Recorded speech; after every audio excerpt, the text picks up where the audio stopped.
Ubeki nje sibonga ukufundisa umbili ukuthi usinike ithuba le ndawo akuyona indawo so ongayijabulela nje uza kuyona. Amen. This is a holy place. Amen.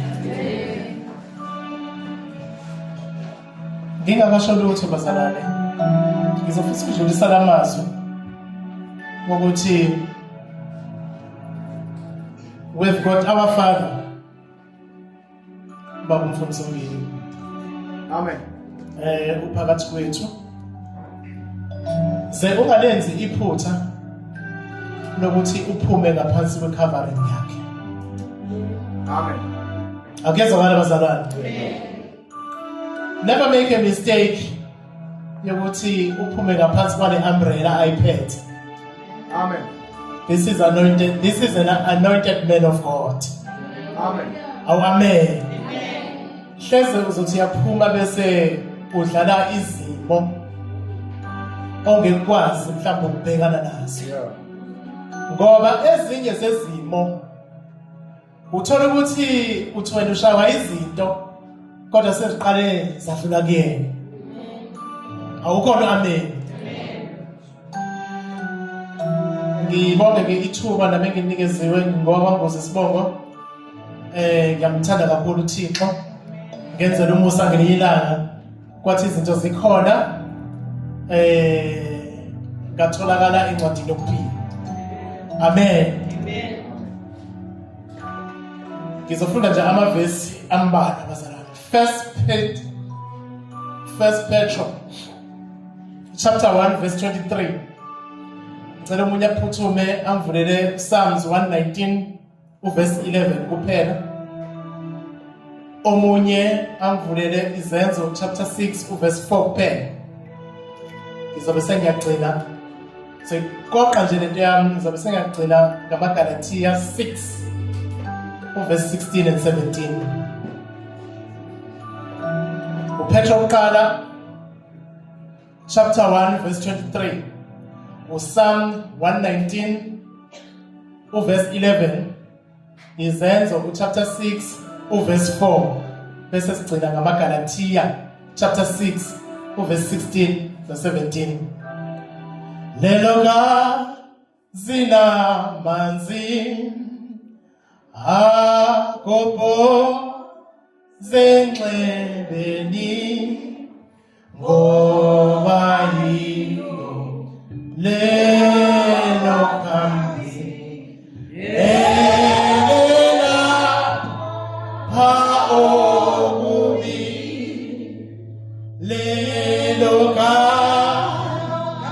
zina manzi akopo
chapter 1 verse 23. Senizelwe kabusha kungengambewu ephelayo kodwa ngengapheliyo ngezwi eliphilileyo nelimiyo likaNkulunkulu. Ngokuba yonke inyama injengotshani nobukhosi bayo bonke bunjengembali yotshani. Utshani buyabuna nembali iyavuthuluka, kepha izwi lenkosi limi kuze kube phakade. Yilo leli izwi levangeli elashonyayelwa kinina. Psalm 119 verse 11.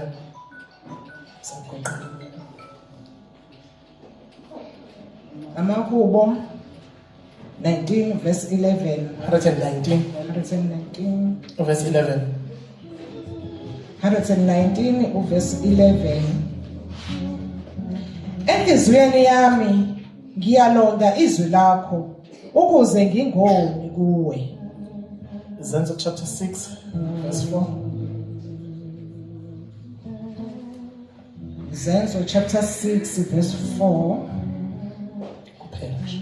Kepha thina siza kuqinisela ekukhulekeni nasenkonzweni yezwi. Amen.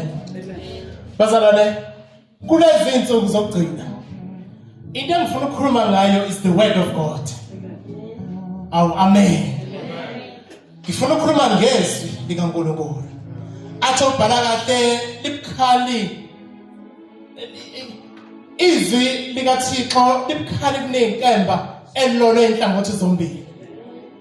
Ngalo sidala okungekho kube khona. Amen. Izwi lenkosi liyakwazi ukuthi lisephule emsedari yaseLebanon ukuphuza imbabala. Yilo lelizwi bazalwane engifisa ukuthi ngikhulume ngalo namhlanje ukuthi kulesikhathi sokugcina mntaka makhanya sidinga ibandla eligcwaliswe ngezwi likaNkulunkulu. Amen. Sidinga the church of God ekwazi ukuthi ime isimo sivuma noma isimo singavumi ngenxa ukuthi le bandla ligcwaliswe ngezwi likaNkulunkulu. Elingamadoda asiqondisayo endleleni. Obhala kathela uthi utshani buyabuna, yonke into iyabuna, kodwa yini into esalayo is the word of God. Amen. Yonke abazalwane ake ngiyiphinde le ndaba. Ithi yonke inyama injengotshani. Amen. Nomkhosi bayo bonke bunjengembali yotshani. Utshani buyabuna nembali iyavuthuluka, kepha izwi lenkosi limi kuze kube phakade. Sidinga bazalwane abantu abagcwaliswe ngezwi. Amen. Sidinga abantu abagcwaliswe ngezwi abazoshumayela izwi kwisikhathi noma ngesona isikhathi. Ngoba yilo esinqoba ngalo, yilo esidiliza ngalo inqaba. Izwi lenkosi liphilile linamandla. Amen. You know bazalwane, kulezi insuku if awunalizwi uzothola ukuphuza upetrol. Amen. If awunalizwi uzothola udlisa utshani. Amen.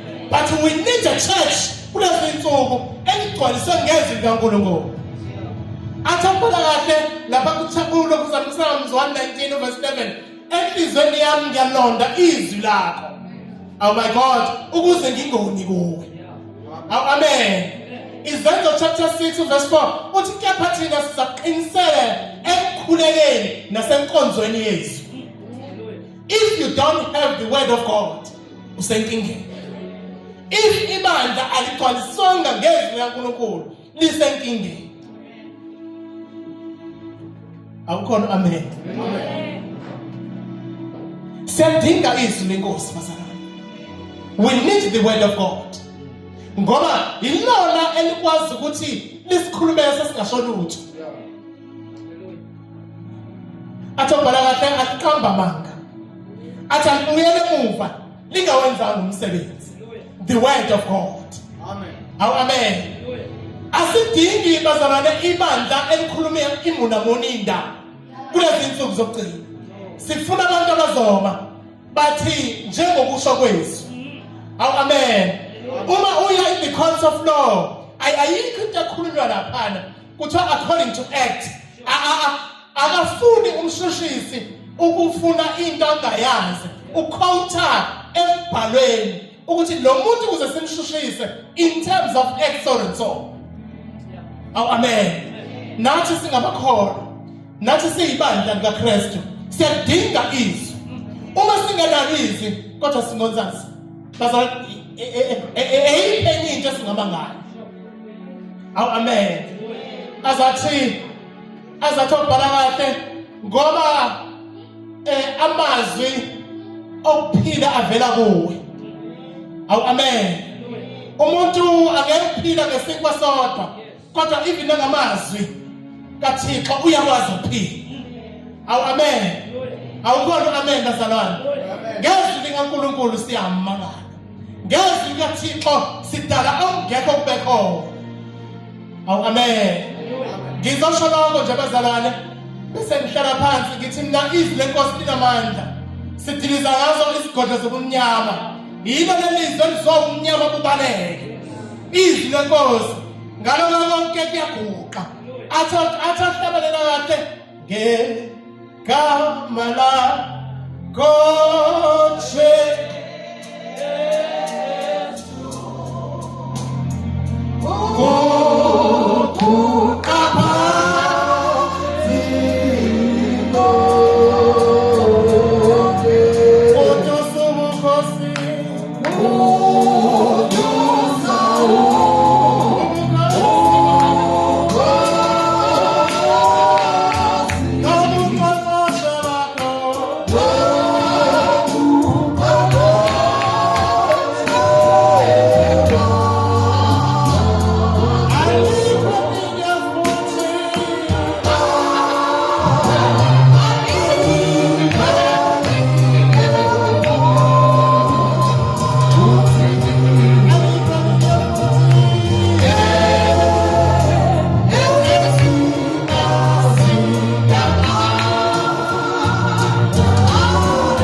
chapter 6 verse 16 and 17 bese ngihlala phansi. Sine DNA yamaZulu bazalwane. Sine DNA yamaZulu. Galatia chapter 6 verse 16 and 17. verse 16. Bonke abahamba ngalendlela makube kube ukuthula nesihawu.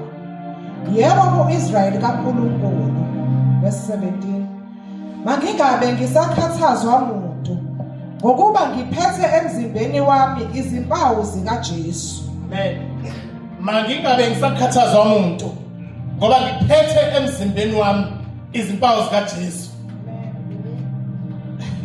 Lithi ngesilungu, finally let no one cause me trouble, for I bear on my body the marks of Jesus.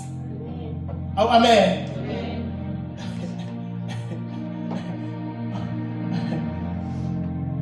Mese sigcwalise ngalelizwi mntakantusi. Si resemblance. Si photocopy of our Lord Jesus. Amen. Amazulu memuka thina kuvela yena. Awu amen. Emzimbeni yethu kugcwele uKristu. Awu amen. Izinto zifuna sibheka thina zibone uKristu. Awu amen. Kukuwe ukuthi uya-activate yini into yangaphakathi. Ngoba emzimbeni wakho kune DNA yamazulu. Awu amen. Amen. Jesus. Akufanele ukuthi ngabe singabantu abatatazelayo.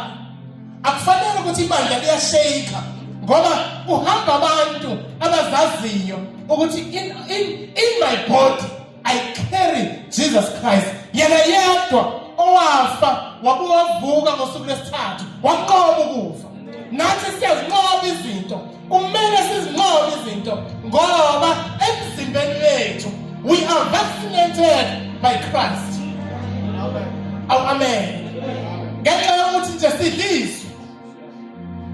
sidlize mntakho. Awu amen. Izinto bese zivelela sithi. You know what, bazalwane? Ukuba we are filled by the word of God is another level with prayer. Lezinto zo-2. Kuthi kukhona izinto mntakamakhayo. Amen. Bayaziwa abantu bethu. Awu amen. Bayaziwa abantu bomkhuleko ukuthi hayi bangakhuluma sebathebeleze bonke kodwa sesidinga abantu bethu. Amen. Uvele mntakatusi uthi let there be peace. Awu amen. Izinto zikulalela baqhamuke. Awu my God. Ithi uthi umbhali ngelinye ilanga kwathiwa hey wemose uphethele esandleni sakho. Awu amen. Wathi ngiphethe induku wathi ithikele phansi. Yaphenduka inyoka yenza njani bazalwane? Yadla ezinye inyoka because in our hand ithina siphethe into enzima. The word of God. Athi umbhali kahle libukhali ngaphezu kwenkemba. Awu amen. Athi lisephula imisedala selibhani ngiphuze imbabala. Usehlala ukhulumise. Awu amen. Uhambe ehlale ukhuluma izwi. Kuvela amanzi endleleni yakho. Amen. Bengizosho lokho namhlanje bazalwane ukuthi we need to activate. We need to activate. Sithi discern bazalwane. Sikwazi ukuthi sixhumane with the DNA yamazulu. Sixhumane with the Holy Spirit so that sizokwazi ukukhuluma izwi. Athi ubhala lakhe angisazi ukuthi mangithini kodwa uKristu okini uthi angithi. Amen. Awu amen. Amen. Kodwa lo Jesu kumina uthi angikhulume ngithi Abba Baba. Awu amen. Asikhulumi muna sikhuluma izwi lenkosi. Awu amen. Baziwa umntakho ngingathetha kanzini izimo zixakile. Bafika abantu bathebeleza. Ufika wena mthatha khona indoda akambize nendoda emfishane ikizela ngaphambili ngoba nendoda sithemba sibheka amazulu asho ukuthi i-anointing yendoda ngisho nokumnyama uyabulamlela. We need bazalwane abantu baleyo current. We need abantu baleyo current. Sisasukuma sibeke inyawo ngendlala indumiso.